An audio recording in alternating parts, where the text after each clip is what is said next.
ஆச்சி மசாலா. எந்த சமையலும் ருசி தேடும் ரகசியம் 20 ரூபாய்.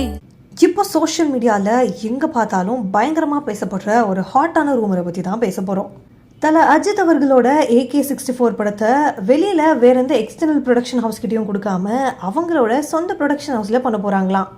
அதுவும் வைரல் ஆகிட்டுருக்க இந்த நியூஸில் என்ன சொல்கிறாங்க தெரியுமா?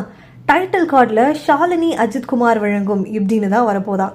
கேட்குறப்போவே மாசாக இருக்குல்ல. இது இன்னும் அஃபீஷியலாக கன்ஃபார்ம் ஆகலை.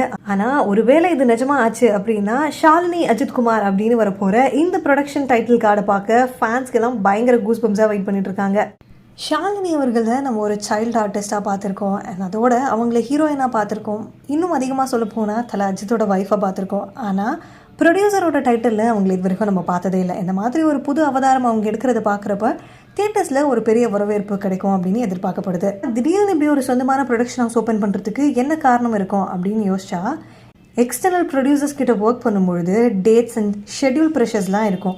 அதே ஓன் ப்ரொடக்ஷன்ஸாக இருந்தால் அவரோட கம்ஃபர்ட்டுக்கு ஏற்ற மாதிரி ஷூட்டிங்கை பிளான் பண்ண முடியும் அப்படின்னு லாஜிக்கலான ரீசன்ஸ்லாம் ஃபேன் சைட்லேருந்து கொடுத்துட்ருக்காங்க. சினிமாவில் எத்தனையோ வருஷமாக இருக்க AK அவர்கள் இப்போ அவரோட சொந்தமான தயாரிப்பில் இறங்க போகிறாரு அப்படிங்கிற நியூஸ் நிஜமாக இருந்துச்சு அப்படின்னா அது ஃபேன்ஸோட ஒரு மிகப்பெரிய ஃபெஸ்டிவல் ட்ரீட்டாக இருக்கும். குட் பேட் அக்லி படத்தை டைரக்ட் பண்ணின ஆதிக் ரவிச்சந்திரன் தான் திரும்பவும் AK-64 படத்தையும் டைரக்ட் பண்ண போகிறாரு.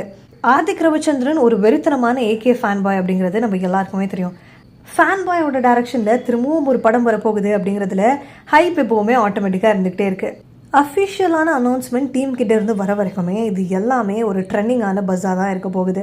ஆனால் ஒரு ரூமராக இருக்கே இது ஏன் இவ்வளோ வைரலாக பரவுது அப்படின்னு யோசிச்சோன்னா, AKவோட ஓன் ப்ரொடக்ஷனில் ஷாலினி மேம் ப்ரெசன்டேஷனில் ஆதிக் ரவிச்சந்திரன் டைரக்ஷனில் அனிருத் மியூசிக்னு யோசிச்சு பார்க்கும்போதே இன்டர்நெட்டுக்கு ஒரு பயங்கரமான தீப்பத்தி எரியும்ல. அதே மாதிரி தான் ஆக்டரோட ஓன் ப்ரொடக்ஷன் வரும்போது ஸ்டோரி சாய்ஸ் அந்த பட்ஜெட் ஸ்கேல் எல்லாமே வேறு லெவலில் இருக்கும்னு ஃபேன்ஸ் எல்லாம் யோசிக்கிறாங்க. அதனால தான் இந்த ரூமர் ஸ்ப்ரெட் ஆன உடனே இவ்வளோ ட்ரெண்டிங்கான டாப்பிக்காக மாறிடுச்சு. இந்த ரூமரை கேட்டதும் உங்களுக்கு என்ன தோணுது? டீம் கிட்ட இருந்து அஃபிஷியலான அனௌன்ஸ்மெண்ட் வருமா அப்படிங்கிறத நம்ம வெயிட் பண்ணி தான் பார்க்கணும். ஆனால் ஸ்க்ரீனில் ஷாலினி அஜித் குமார் வழங்கும் அப்படின்னு வரப்போகிற டைட்டில் கார்டை யோசிக்கிறப்ப நீங்கள் என்ன நினைக்கிறீங்க அப்படின்றத பற்றியும், இந்த ரூமர்ஸ் உண்மையானா எப்படி இருக்கும் அப்படின்னும் உங்கள் ஒப்பீனியன்ஸை கமெண்ட் செக்ஷனில் மறக்காமல் சொல்லிட்டு போங்க.